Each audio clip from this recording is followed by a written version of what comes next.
വിദേശകാര്യമന്ത്രി എസ് ജയശങ്കർ പങ്കെടുത്ത പരിപാടിയിൽ നിന്നും ശ്രീലേഖ ഇറങ്ങിപ്പോയി എന്നുള്ളതാണ്. പ്രസംഗത്തിൽ ശ്രീലേഖയുടെ പേര് പരാമർശിക്കാത്തതിനാലാണ് പ്രതിഷേധം. രാജീവ് ചന്ദ്രശേഖരന്റെ പേര് മാത്രമാണ് പരാമർശിച്ചത്. പുറത്തിറങ്ങിയ ശ്രീലേഖയെ നേതാക്കൾ ഇടപെട്ട് അന്വയിപ്പിച്ചു. തുടർന്ന് പരിപാടിയിൽ പങ്കെടുത്ത ശേഷമാണ് അവർ മടങ്ങിയത്. വട്ടിയൂർക്കാവ് മണ്ഡലത്തിലെ പ്രമുഖ വ്യക്തികളുമായി കൂടിക്കാഴ്ച നടത്തുന്ന പരിപാടിയായിരുന്നു. ശ്രീലേഖ വട്ടിയൂർക്കാവിലെ BJP സ്ഥാനാർത്ഥി ഇതിന്റെ ഭാഗമായി ആ പരിപാടിയിൽ പങ്കെടുത്തു. മസ്കറ്റ് ഹോട്ടലിലായിരുന്നു പരിപാടി. അപ്പോൾ BJP സംസ്ഥാന അധ്യക്ഷനും നേമത്തെ സ്ഥാനാർത്ഥിയുമായ രാജീവ് ചന്ദ്രശേഖറും പങ്കെടുത്തു. പക്ഷേ എസ് ജയശങ്കർ ഈ പരിപാടിയിൽ അഭിസംബോധന ചെയ്ത് സംസാരിക്കുമ്പോൾ ശ്രീലേഖയുടെ പേര് പരാമർശിച്ചില്ല. രാജീവ് ചന്ദ്രശേഖരന്റെ പേര് മാത്രമാണ് പരാമർശിച്ചത്.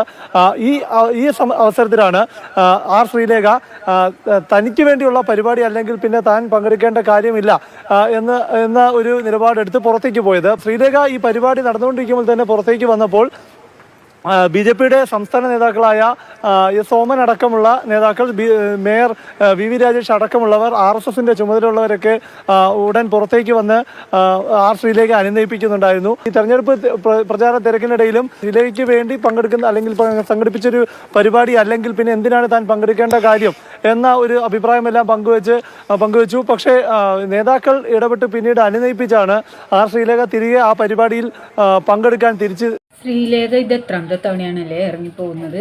ഇത്തരം ഒരു സ്ഥാനാർത്ഥിയെ നിർത്തിക്കഴിഞ്ഞാൽ BJPക്കാർക്കിടെ ഭാവി പിന്നെ പറയേണ്ട ആവശ്യമൊന്നുമില്ലല്ലോ. ഇതൊക്കെ ജയിച്ചാലുള്ള അവസ്ഥ എന്താല്ലേ? മിണ്ടുമ്പോൾ പിണങ്ങി പോവുക. ഇവരൊക്കെയാണോ നമ്മുടെ നാട് ഭരിക്കാൻ നിൽക്കുന്നത്? വല്ലാത്ത ജാതി. ഇതൊക്കെ ജയിച്ചു വന്നാലുള്ള ഓരോ അവസ്ഥകളെ. ആദ്യം ശ്രീലേഖ ഇടഞ്ഞത് മേയറാക്കാത്തതിലായിരുന്നു. പിന്നെ ഇങ്ങനെ ഓരോ വിവാദങ്ങൾ. ഇപ്പൊ തൻ്റെ പേര് പരാമർശിച്ചില്ല എന്ന കാരണം പറഞ്ഞുകൊണ്ട് ആ വേദിയിൽ നിന്ന് ഇറങ്ങിപ്പോവുക. എന്താ അമ്മച്ചിത്? ശരിക്കും പറഞ്ഞു കഴിഞ്ഞാൽ BJPക്കാർ ശ്രീലേഖയ്ക്ക് ഒരു പട്ടിയുടെ വില പോലും കൊടുക്കുന്നില്ല എന്നല്ലേ അതിൻ്റെ അർത്ഥം? എന്താല്ലേ? കഷ്ടല്ലേ? എന്തിനല്ലേ ഇങ്ങനെ കടിച്ചു പിടിച്ച് തൂങ്ങിക്കിടക്കണത്? ഇട്ടിട്ട് പോയിക്കൂടെ മാഡം? യുടെ വില പോലും കൊടുക്കുന്നില്ല BJPക്കാർ, റിട്ടയർഡ് IPS. ഇപ്പൊ മനസ്സിലായില്ലേ? BJP ശ്രീലേഖനെ മുന്നിൽ നിർത്തി അവരെ തന്നെ പറ്റിച്ചുകൊണ്ടിരിക്കുകയാണ്. ശ്രീലേഖ ഇനിയും കുറെ ഇറങ്ങിപ്പോവേണ്ട വരും. ഇത്രയൊക്കെ കിട്ടിയിട്ടും വീണ്ടും കടിച്ചു തൂങ്ങി അവിടെ തന്നെ കിടക്കുന്നതിലാണ് അത്ഭുതം.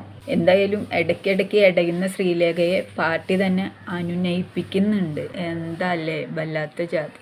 BJPയിൽ ഫുൾ കോമഡി ആണല്ലോ. ഭയങ്കര പിണക്കക്കാരിയാട്ടോ.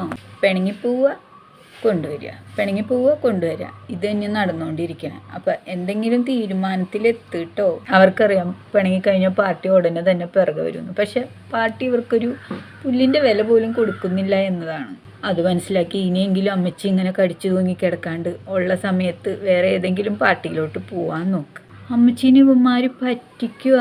അത് ഇതുവരെ അമ്മച്ചിക്ക് മനസ്സിലായിട്ടില്ലല്ലേ? അമ്മച്ചിയുടെ വിചാരം എന്താ? പിണങ്ങി പോകുമ്പോൾ ദാണ്ടി വന്ന് എന്നെ കൊണ്ടുപോകുന്നു. BJPക്കാർ ശ്രീലേഖനെ പറ്റിക്കുകയാണെന്ന് ശ്രീലേഖയ്ക്ക് മാത്രം മനസ്സിലായിട്ടില്ല.